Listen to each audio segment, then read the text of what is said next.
Welcome back. You're now tuned into the other side of sports. This is a special edition draft recap. We talking about the Wizards. Uh how you feeling about the draft? That's the question.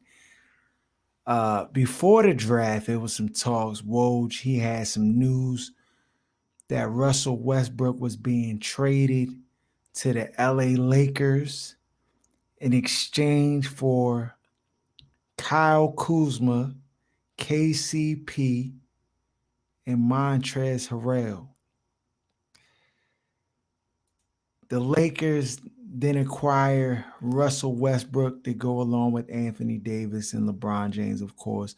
We know LeBron James, he running out of time. Father Time is undefeated, and so he trying to make a last push. Bringing Russell Westbrook, a dominant guard to the team, to add to their star power to put them in position, I think is a good move on account of the Lakers. But we here to really analyze the Wizards and kind of talk about what kind of position this puts them in. So for starters, we're going to just talk about the salary cap situation. And right now, of course, they're giving up the big Russell Westbrook contract in exchange for these smaller contracts.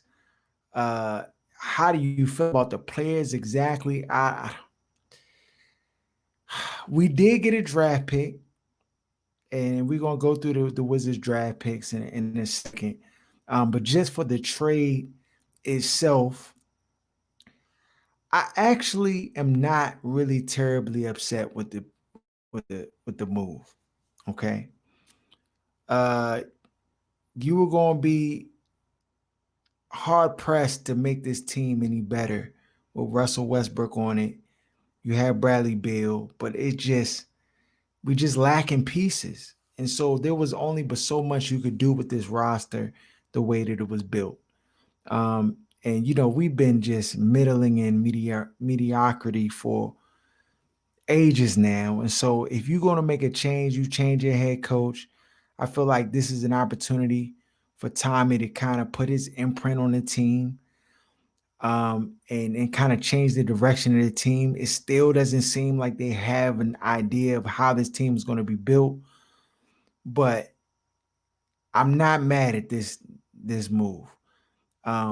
A season ago, Kyle Kuzma, everybody thought this dude was going to be the real deal, and he just regressed. I don't know why. I think he does have talent. I think he can score the basketball. Figuring out what happened to cause his regression to the level it was it LeBron and just the pressure or what, I don't know.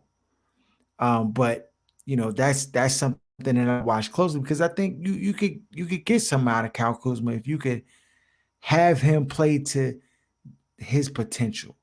He disappeared too many times last year, and that scares me if we're acquiring him. KCP, he's dealt with some injuries here and there. He's serviceable, but he ain't doing nothing, dog. You can go ahead here, take him out the recycling bin. You know, that's basically what he is. He recycling bin trash, okay? Then you got Montrezl Harrell, who at times played really well. I don't know what happened, if it's an attitude situation that got him kind of relegated to the bench and taken out of his prominent role, because he played well at times for the Lakers. I'm not really sure, why they went away from him, even playoff time.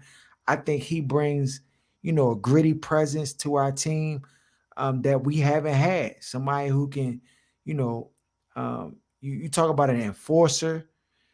I see him kind of playing that role, and we don't really have those kind of guys on our team. So maybe he could come in and toughen up the squad a little bit, with just his style of play. So we can see what you can squeeze out of that juice bottle when it comes to Montrezl Harrell.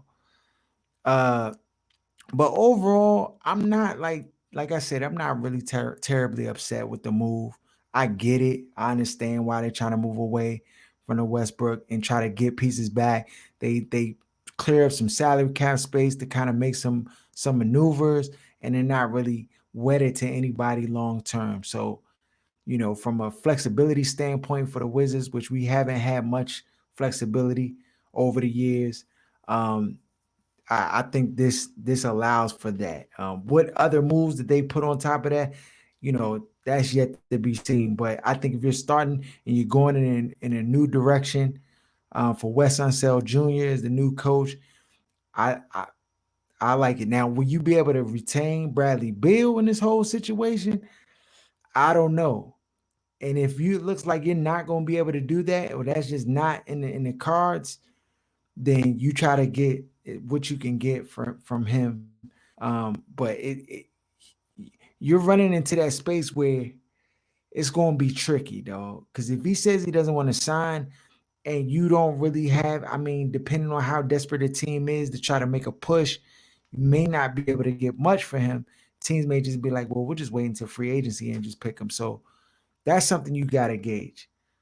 Um, as for the Wizards draft picks, with the 15th pick, they select Corey Kissberg from Gonzaga.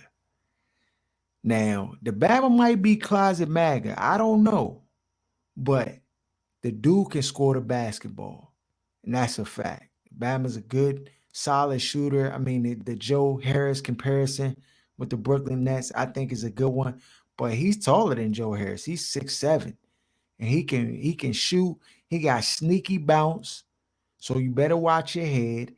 And if I think from a plug and play standpoint, you just putting a piece onto your team, I think he can come in right away, even faster than like dudes like Denny Abdia and like actually contribute to the team because he can shoot the basketball and scores. And in the league, if you can score, you can play. That's just my motto.